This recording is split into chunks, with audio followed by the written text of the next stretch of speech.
Oh, hello, this is Tak Chung from Walk with Tak. Welcome to my YouTube channel. If you enjoyed this video, please like, subscribe, and share.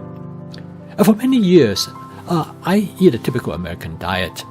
I eat out a lot, and I eat very little vegetables.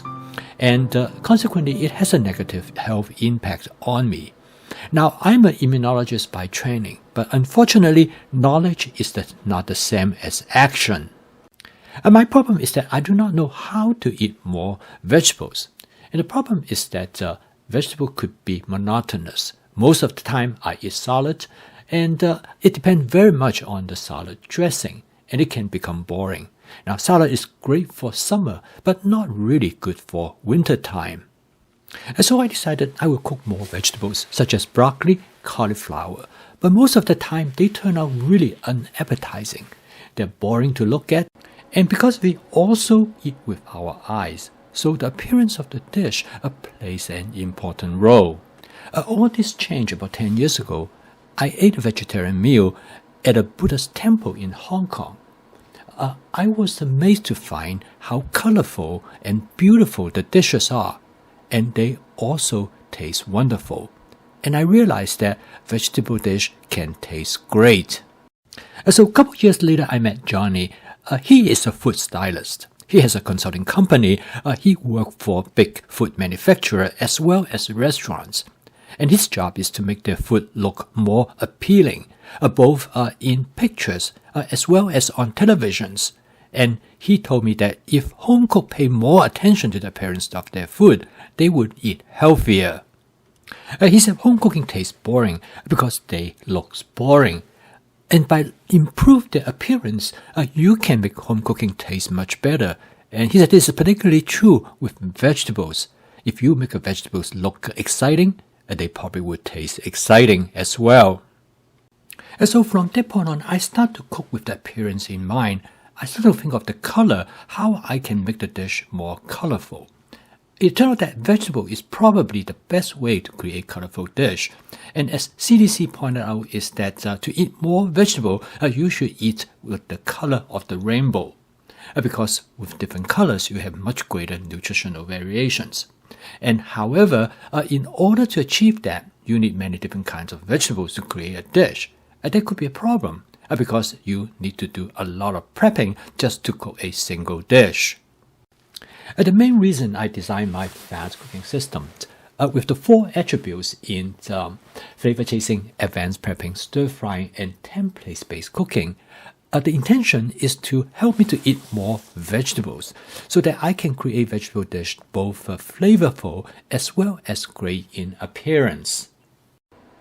Using this approach, the cooking is practical, efficient, creative, and enjoyable.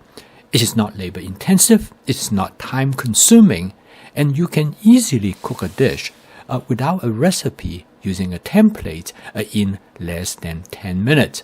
And in this video, I would like to show you an example how I achieved this. This dish has 6 different kinds of vegetables. It is colorful, nutritional, and flavorful. And furthermore, it contains salmon because my wife loves salmon. I cook this dish using the template that is protein first, vegetable second. Now this template allows me to cook everything all in one wok. And in fact, by using this method, I can cook this dish in less than 6 to 7 minutes. I cook this dish in my Cucina 14-inch stainless steel wok. I first season the wok with my spot seasoning method. This will allow me to create a non-stick cook surface. Using this template, I'm going to cook the salmon first. And the method that I'm going to use to cook salmon is what is known as a shallow frying. It is a great method to cook the salmon because it allows you to fry the salmon on one side first and then you fry the other side. And it gives the salmon a nice crispy texture on the surface. And this is particularly great and flavorful on the salmon with the skin side because the frying will cause the skin to form a very nice crispy texture. In fact, that is the best part of the salmon. Both my wife really enjoy how we cook salmon this way. And also, I cut the salmon into thin slices before I freeze them. There's two distinct advantages. One is that it will allow me to thaw them out rapidly, and usually it takes only about 10 minutes to thaw out the salmon. Another reason is that it allows me to cook salmon much faster. Also, by cutting the salmon into thin slices about more or less the same thickness, I will cook them all to about the same degree. Before, when the salmon is in a huge piece, the thicker part of salmon usually takes longer to cook, and the thinner part of the salmon will be overcooked by the time when the thick part of the salmon is done. The Cucina 14-inch stainless steel wok works really well for this purpose because its flat surface area are fairly large, which is about the size of a small frying pan. This allows me to spread out the salmon on the surface. It takes about a little bit over a minute to fry one side of the salmon, particularly the side with the skin. And as you can see here, the skin has turned into a crispy texture. One thing really nice about a wok is because of its sloped side.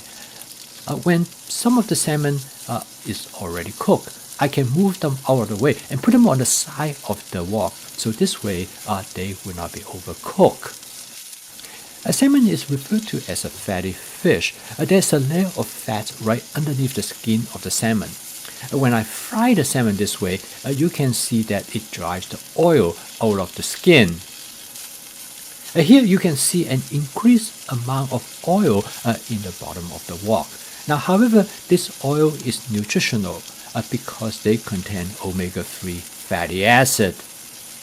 As I'm frying the other side of the salmon, I'm going to add the other ingredients to the wok. And the first ingredient is some portobello mushroom. A mushroom loves oil, and this is the perfect time to add the mushroom to the wok because of the oil that has been released from the salmon. By adding the mushroom, it will actually absorb the oil. And this is a great way to utilize the oil released by the salmon. The absorption of the mushroom make the mushroom taste much better. Now next, I'm going to add a small amount of purple cabbage. I always have purple cabbage on hand because of their color. This is followed by adding some asparagus. Both the purple cabbage and the asparagus is part of my advanced prepping, so I don't have to spend time to cut them up. All I have to do is to gather them from the refrigerator. Now, if I have not done the advanced prepping, I will have to take time to cut them up, and that makes the whole cooking period much longer than what I'm willing to spend time on. Now, you've noticed that after I stir fry them for a little bit, the bottom of the wok is now completely dry. The mushroom has done an excellent job in absorbing the oil. I then add some colored bell pepper to the wok. This is followed by the addition of some romaine lettuce. This is a demonstration of sequential stir frying. I add the ingredients to the wok in the order depending on how long I want to cook them. Those ingredients, such as the romaine lettuce and the colored bell pepper, I like to cook them only very lightly. I add them toward the end of the cooking process. The final vegetable that I'm going to add to this dish is some cherry tomatoes, which I do not want to cook them much at all. They only need to be lightly warmed up. This dish is rich in flavor because of the different kinds of vegetables that are present in the dish. But I'm going to season it very lightly with a teriyaki sauce made by a company known as Finders. The other option that I could have seasoned this dish is with oyster sauce and a combination of hoisin sauce. However, for this evening, the kind of teriyaki sauce is exactly what I am looking for. This dish with the template of protein first, vegetable second is a very fast dish to cook. The total cook time is a little bit over 7 minutes. This dish is a lot of fun. because on the way when I cook, I consider both the flavor as well as the color presentation of the dish. So I select from my advanced prepping of the ingredients that will produce contrasting color. So what I have here is the best of the both worlds, that it tastes great as well as that it looks great. When I served this dish for dinner, my wife was very impressed.